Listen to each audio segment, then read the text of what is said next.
姐妹吗？ Sisters, I'm really exhausted. Throughout the entire month of February, I've been frantically looking for a partner, going on countless blind dates. I signed up for a matchmaking website, activated an account, and announced my single status on Douyin. A lot of people introduced potential matches to me, and I added quite a few people on social apps. And the result? Some people couldn't even keep a conversation going after a few sentences. Some seemed decent to chat with, but the moment we exchanged photos, they vanished without a trace. Others had nice photos and smooth conversations, but on the day we were supposed to meet, they just disappeared. And then there were those who, after meeting in person, sank like a stone into the sea, never to be heard from again. This whole experience makes me feel like I'm not searching for love, but applying for a job, going through round after round of interviews, yet never finding the right fit. What's even worse is that I can't feel any spark anymore, nor do I feel capable of loving someone. I'm tired. I've come to terms with the idea of fate. If love comes my way, I'll open my arms and embrace it. If it doesn't, I'll still live freely and take good care of myself. 我刚刚看那个女孩子想加你微信，你为什么拒绝人家呀？ That girl just now wanted to add you on WeChat. Why did you refuse? She's already 35. Why would I add her? But she has good qualities. Stable job, owns a house. Doesn't matter. No matter how good her qualities are, wouldn't she still end up spending my money and living in my house? But older women tend to have fewer issues. Fewer issues? They expect men to spend money on them and provide emotional support, like coming home to serve an ancestor. I'd rather find someone younger. Young girls cost less and can even offer emotional value. You're really practical. Practical? Think about it. A brand new Xiaomi SU7 with 7 or 8 million in performance versus a decade-old used Porsche that leaks water and electricity, with sky-high repair costs. What a headache. But that girl is only 3 years younger than you, and you're in your 30s too. As long as a man has money and takes care of himself, what kind of woman can't he find?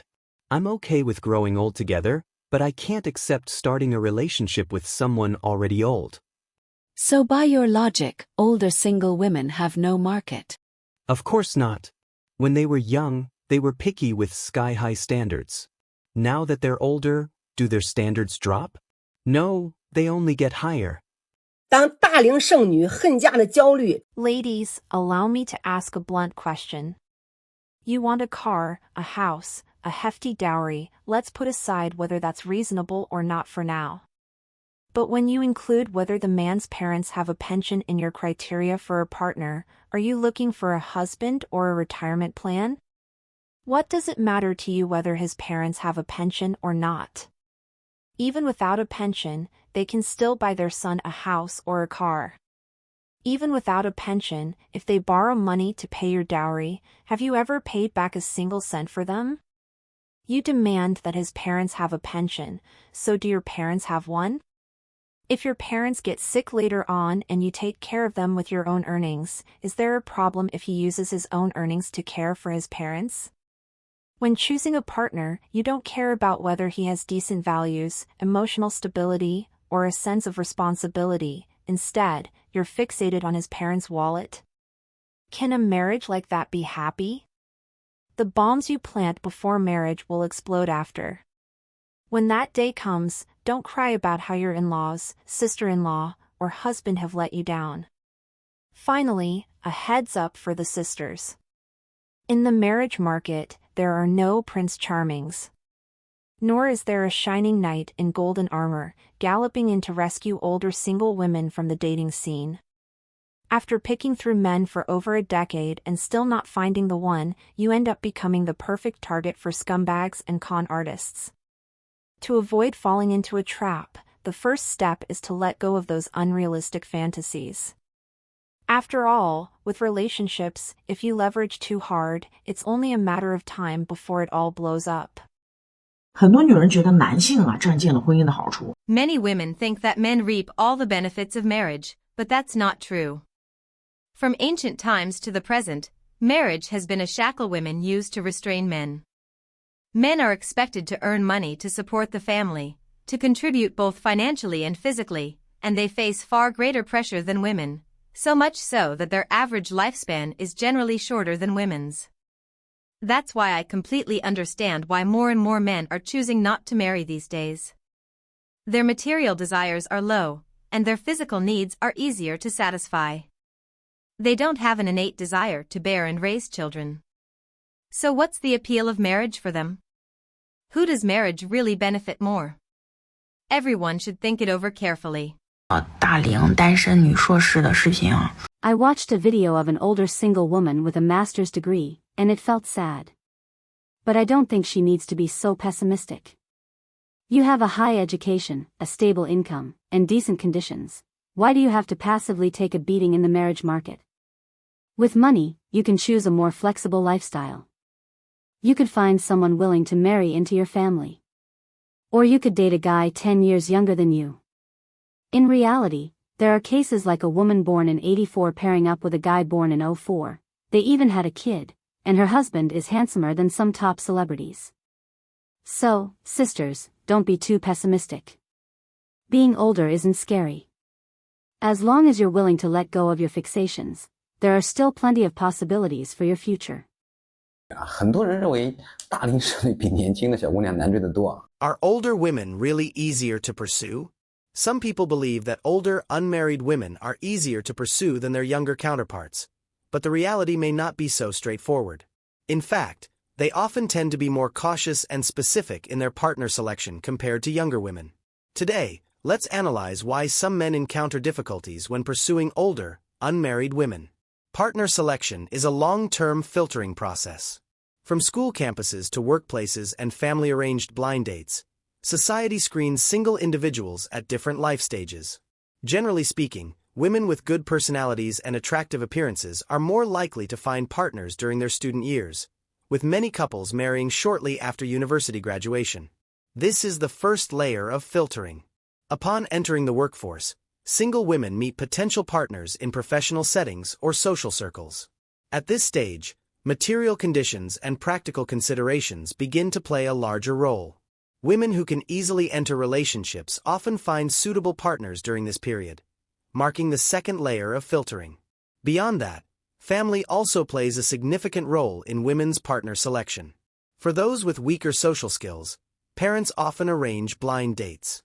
In this process, women who are mature and have a clear sense of self are typically able to find compatible partners quickly. Many establish relationships and get engaged within 3 blind dates, forming the third layer of filtering. Thus, after passing through the filters of school, work, and blind dates, women who remain single are often those who, due to personal choices, specific standards, or life plans, have yet to find a suitable partner. Many older, unmarried women have high expectations in relationships, sometimes leaning toward an idealized vision of romance. They might desire richer emotional experiences, such as romantic dates, deeply compatible intellectual exchanges, or extended periods of evaluation to ensure a partner meets their standards.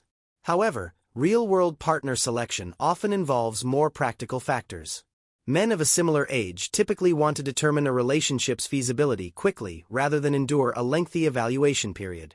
Especially as they reach critical stages of life, they prefer stable relationships that foster mutual growth. Consequently, when a woman defines sincerity as prolonged observation, while a man prioritizes relationship stability, their needs may not align. In the partner selection process, both sides have certain standards. Women often focus on financial stability, personality consistency, and family background, while men emphasize compatibility, interaction dynamics, and practical feasibility. Older, unmarried women may have more specific requirements for a partner. For example, they might seek someone with relatively strong financial means, a stable career, and a sense of family responsibility. These standards are not inherently problematic, but overly detailed criteria can increase the difficulty of finding a match. At the same time, men weigh their own efforts against the potential rewards when faced with such expectations. If they feel the pressure is too great or the relationship doesn't align with their plans, they may choose to step back. Moreover, a romantic relationship isn't just about matching material conditions or criteria. It hinges on whether both parties can truly understand, support, and grow together. If one side invests disproportionately while the other's reciprocation falls short of expectations, the relationship may become unstable. Both men and women should remain rational during the partner selection process, avoiding excessive idealization or one-sided effort. A healthy romantic relationship is built on mutual respect, understanding, and shared growth, rather than relying solely on material conditions or emotional tests.